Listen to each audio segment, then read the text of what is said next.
Mary, I was just wondering if you weren't back yet from going to pick up Laurel. I heard on the TV today that it's supposed to rain soon, and I really need you to bring in all the laundry hanging outside. Do you have any idea when you're going to be getting back home? Oh, Carrie, it's lovely to hear from you. I'm sorry, but I had to stop at the bank and I completely forgot to bring the laundry before I left. I'll bring it in as soon as I get home though, alright? I know you will. But that's why I'm asking what time you're going to be home by. And just where are you right now? I'm actually just picking up Laurel from her preschool right now. Then we have to stop by the grocery store to pick up something for dinner.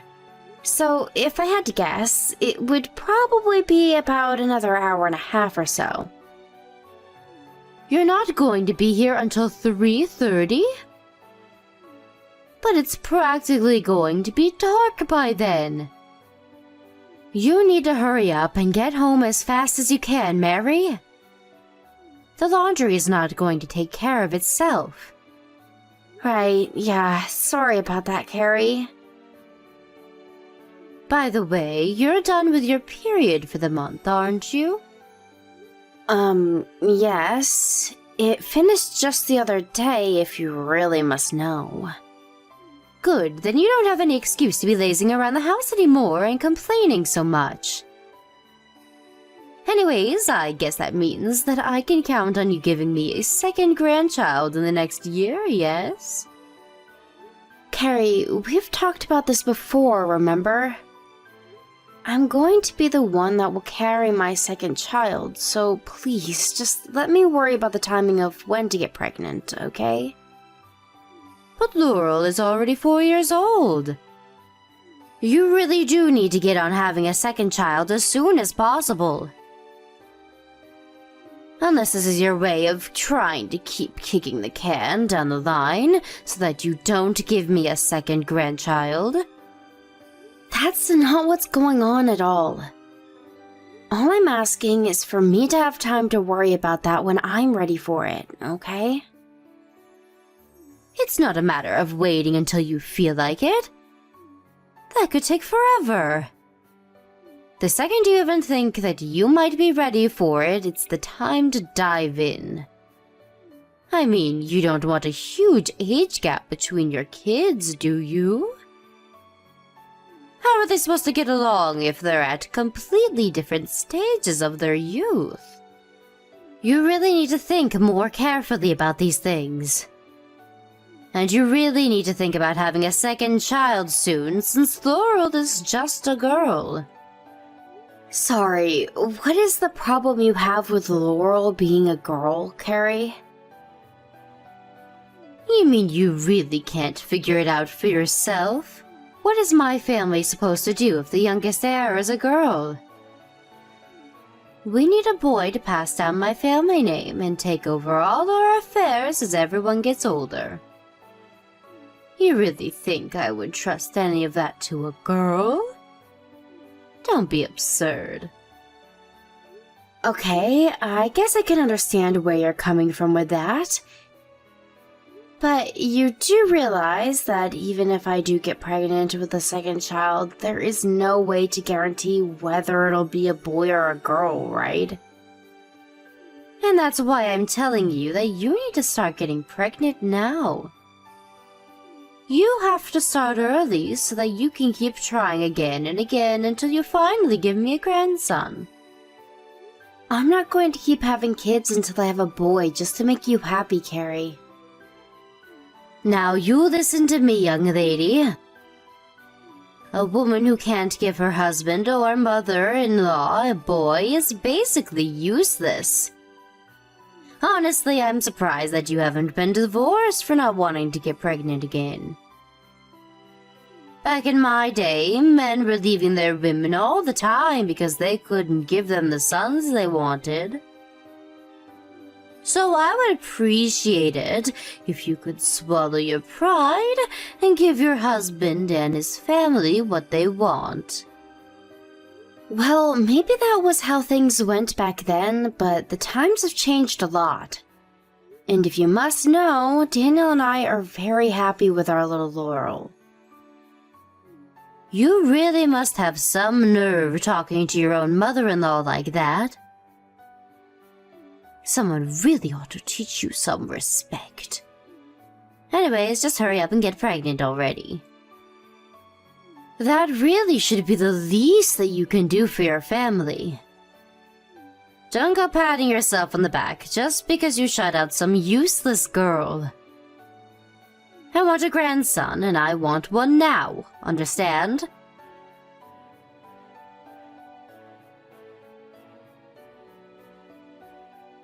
Hello, Carrie. I was just wondering where you are right now.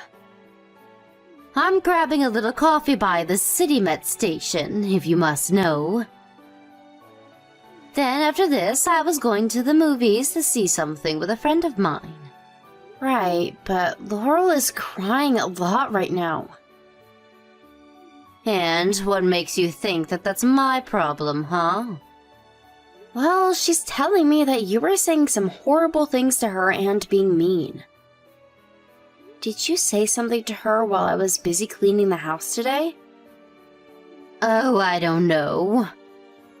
I was so busy getting ready to start my day, I don't remember every little word I said to her. You mean that? You really have no idea if you might have said something to upset her. Of course not. Laurel is just a big crybaby. She would cry even if I looked at her funny. And you're being a bad mother by encouraging this kind of behavior. You really need to set your daughter straight and tell her to grow up. Carrie, I'm not sure what it was that you said to Laurel, but I'm asking you to please not do that again. And just what makes you think that I even did anything, huh? Because your little girl said I did? Does Laurel have any proof or any kind of evidence that she's telling the truth? How can you just take a child's word over mine? Because I really don't think that she's a crybaby who would burst into tears for no reason. And I think that you might have said something to her or been needlessly strict with her, and now she's acting like this. And even before this, I saw when you were playing with Laurel not that long ago. You took her toys from her and threw it across the yard. Oh, please. It was not like that at all. I just happened to get it caught on my foot and it just went flying. I can't believe that you and your daughter are so willing to attack me like this. I didn't even do anything and yet I'm being treated like I'm some sort of villain. It's outrageous. Carrie, I know very much how you feel about only having a granddaughter. But the fact is that Laurel is your granddaughter, okay? Not only that, but she's only 4 years old. Can you please just be a little nice to her? If you're looking for someone to blame, why don't you try starting with yourself, huh? You gave birth to a daughter, so all of this is your fault anyways. You've always been useless, and you always will be. I wish you would have given me a grandson and not a granddaughter. So you're telling me that the only reason you're treating Laurel this way is because she's a girl? You really think that you would treat your grandson differently if you had one? I'm sorry, but if that's really the case, I think we might have to rethink living with you. What did you just say? I can't believe that you would try and threaten me like that. What's the matter with you? I'm not making a threat, Carrie, but I am saying that I'll have to talk with my husband about how you've been treating our daughter. If you're refusing to even listen to what I have to ask of you in terms of Laurel, then that's on you. How dare you try and turn my own son against me? It's bad enough having to deal with you and Laurel. This is why I wish that you had a son. Men are so much easier to deal with than women. Can't you just hurry up and get pregnant so I can meet my grandson already? So you really just hate women in general? Even though you're a woman? And do you have some kind of problem with that? Just what is wrong with me wanting to have a grandson, huh? I just mean that I think you would really hurt Laurel's feelings if she knew that the reason you didn't like her was something out of her control. So I'll ask you again to please be nicer to my daughter, or I'll have to talk to Daniel about this. Mary, come now. When are you going to see that you're making a big mistake here? I mean, this is all your fault because you're the one who hasn't had a son yet. I understand that you're frustrated, but it's no reason to try and take it out on me. That is not why I'm frustrated. I'm frustrated because you literally said that you don't like your grandchild because she's a girl. I don't see how you having that issue is a problem for anyone else but you. Not only that, but Daniel and I are more than happy with our daughter, okay? You can tell that to yourself all you want, but I know the truth that you aren't really happy with her. Not only that, but as your mother-in-law, I know that you're being a bad wife right now. If you're not going to give our family a son who can carry on our name, then you're not doing the one job that you have, and I don't see any reason for you to stay in our family. I am very respectful of your family, Carrie. If it wasn't for all your family's ancestors before you, then I would have never met and married Daniel. But what you were asking for is different. You're asking for a boy to carry down your family name when our daughter can just keep her family name if she wants. I see that you really just don't get how this works, do you? Maybe I'm just wasting my time trying to get through to you. I think that on that we can agree. I don't want to be fighting with you either, and especially not about something like this. So I know that it might be a lot to ask, but can you please just take mine and Laurel's feelings a bit more into consideration? I can do that, but it doesn't seem fair if you don't do the same for me. You're basically asking for me to just fold over and do whatever you say while you don't even care what I have to say in return. And now I'm starting to get mad again. And all because you're trying to make me the bad guy for wanting a grandson. I don't see why this is worth getting so upset about. If and when Daniel and I want a second kid, we will have one. If it's a son, then great, we'll be happy. If it's a daughter, we'll also be just as happy. I think it's unfair for you to try and impose your wants on our relationship, though. I am through with you. It's obvious that there's no point in continuing this conversation if you're just going to be so stubborn. But know that I am not going to let you get away with disobeying me so easily. You won't get away with this, Mary.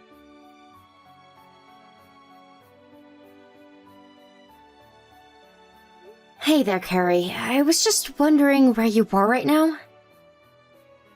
I'm at a friend's house, if you must know. I know that you're sick, which means that I knew I wouldn't be able to count on you for lunch. So I messaged a friend and asked if I could come over to their house and eat with them. I see.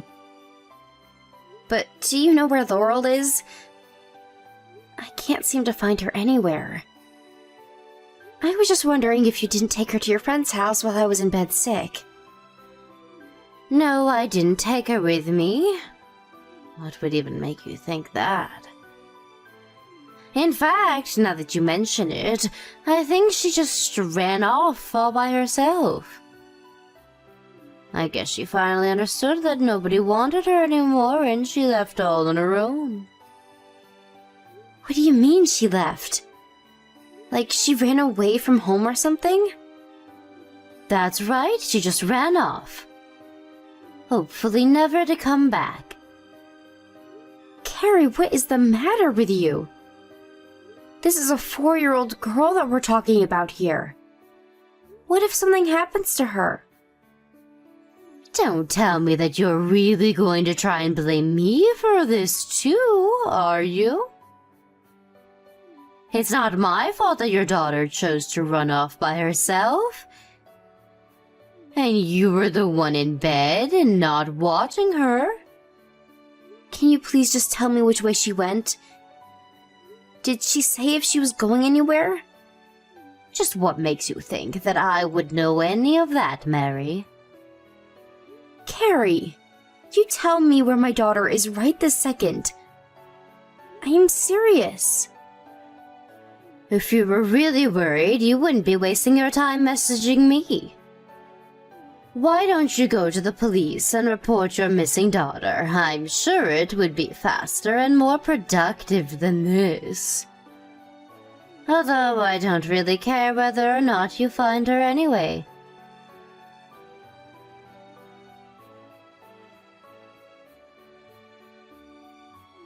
Mary, just what do you think you're doing, huh? Are you really going to try and move out of here? Why is Daniel packing up his stuff right now? Tell him to stop right now. You can't do this to me. What are you talking about, Carrie? Of course we can and we will. You put Laurel in serious danger. We refuse to live under the same roof as you anymore.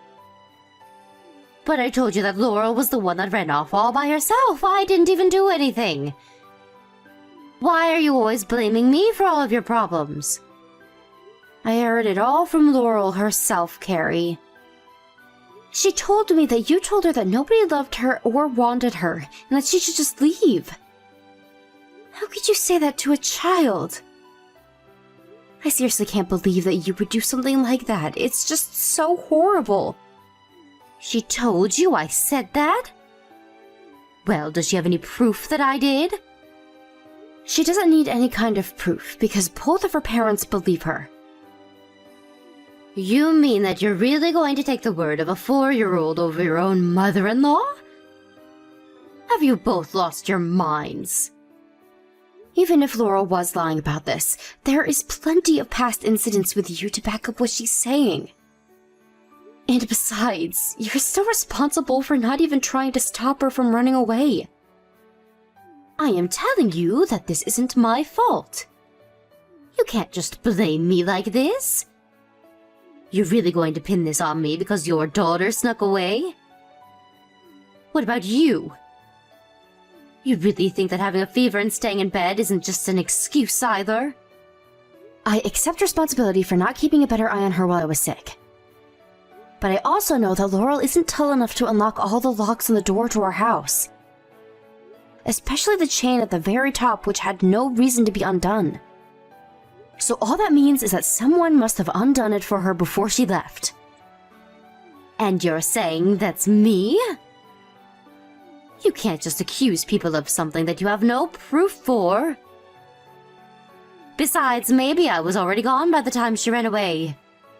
It isn't like you even asked me to look after her for you anyways. I don't see how this is anyone's fault but yours and Laurel's. So quit trying to put the blame on me because I'm sick of it. Oh, trust me, the feeling is mutual. And what is that supposed to mean? It means that I am sick of you and I never want you near my family again. Even Daniel says that he doesn't want to see you anymore.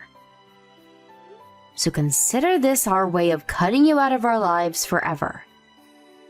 Fine, be that way. See if I care. I don't need you or Laurel in my life. You realize this includes Daniel, don't you? That's why he's packing up his things too? But he told me that he's just going to be living somewhere else. Although now that I think about it, he's ignored me ever since he told me that and went upstairs to start packing. He texted me and said that he just doesn't have the strength to respond to you after what you did. That's why he's not talking to you right now. Tell me, Mary, is this fun for you? Tearing apart families like this when you don't even have any proof of what you're talking about? If you really think that's what's going on here, then there's no point in having this conversation. I wish that you would just come forward and be mature about this. You realize that if you move out of my house that you'll have to start paying rent for where you live, right? I know that you already give me a little money each month, but rent is going to be much more expensive. We've talked about that, and we've agreed that it'll still be worth it. Besides, you were the one who asked us to move in with you in the first place.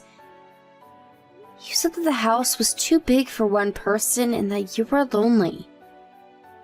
I guess I did say that, didn't I? That's right. And you said that it would be perfect because you could just take care of me while I was pregnant. But obviously all of that changed once I had Laurel. After that, I don't think you ever had a kind word to say to my daughter or I. In fact, you have no idea just how patient I've been with you throughout all of this. But I told you that if you moved in, that I would want you to give me a grandson, remember? I wasn't being mean, you just didn't hold up your end of the deal. You have literally had children before. Do you think that you can just decide what your baby comes out as? And do you really think that's an excuse to treat Laurel how you did? You made her cry, and then you chased your only grandchild out of the house because you told her that nobody loved her. If you think that there is any way to come back from that, you are just delusional. Please, can't we just calm down and talk about this? I mean, she was safe in the end, right? Don't you dare tell me to calm down after what you did to my daughter. What if she was in an accident, or got kidnapped, or got hurt somehow? Except for the fact that she did get hurt by you. Okay, geez, I can apologize to her if that'll settle this whole thing between us. Then we can just put this all behind us, right? Is that what you want? You really think that this is all just going to go away? I don't want you anywhere near my daughter ever again. But she's my granddaughter. You can't just keep her away from me like that. Actually, I can and I will. You should stop thinking of yourself as her grandmother because as far as Daniel and I are concerned, you're nothing to any of us. But I said that I'll apologize. Shouldn't that be enough? What can I do to make you forgive me? Nothing.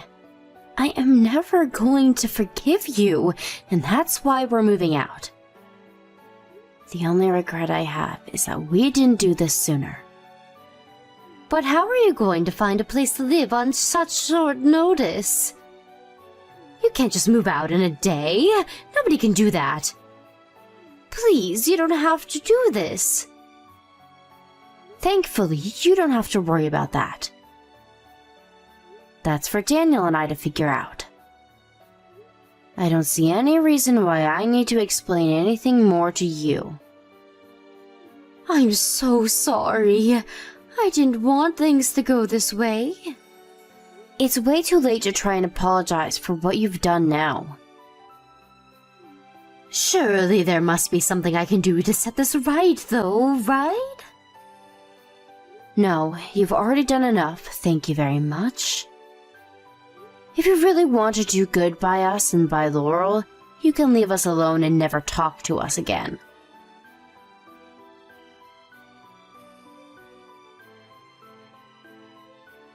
After that, the moving company that we hired arrived and helped us quickly pack and take all of our belongings. It did cost us quite a bit of money, but it was all worth it to get out of living with Carrie. Meanwhile, Carrie tried crying and begging to her son to stay. Daniel had kept quiet that whole time, but his mom's crocodile tears set him off and he really started laying into her. He went off about how he could never forgive Carrie for putting his daughter in harm's way. I heard from some old connections in the neighborhood that ever since we left, Carrie has been a depressed mess and hardly ever leaves the house. But after what she put me and my daughter through, it's difficult for me to have any pity for her. Instead, I'm going to focus on Laurel and make sure that she knows that she is loved and will always be enough.